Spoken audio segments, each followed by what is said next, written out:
So it's July 14th, and we are in the Howell yard just checking on a couple colonies that were queenless the last time that we checked.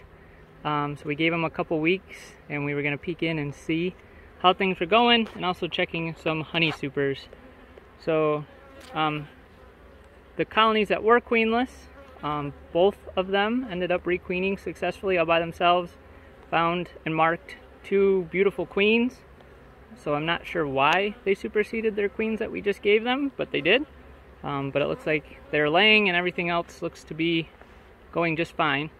So just take you through the yard. You can see some colonies are really producing, packing on the honey, especially after this last rain that we've had. It seems like the flow has really picked up. You can see that we have supered with a couple deeps, and that's strategic. So we are supering with deeps just in case we need additional deep honey frames. So we overwinter in double deeps. So we like to get everybody into winter with a top deep just full of honey.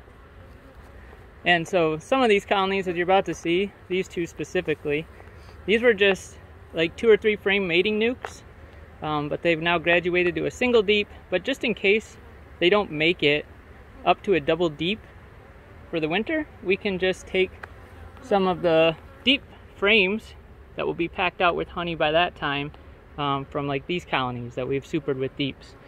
So just using the strength of a couple colonies to help subsidize the weaker colonies if we have to.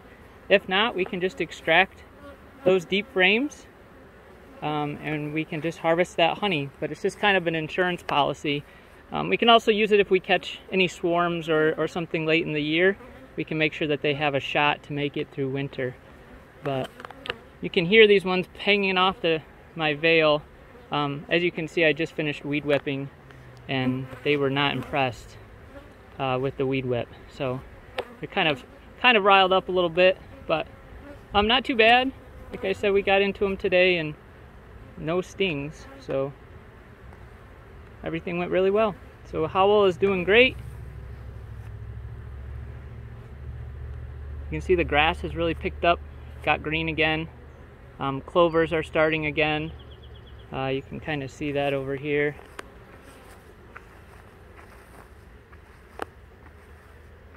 There's some milkweed and some fetch, and some yellow pollen that's just recently started coming in. So overall, the Howell yard is doing great as usual.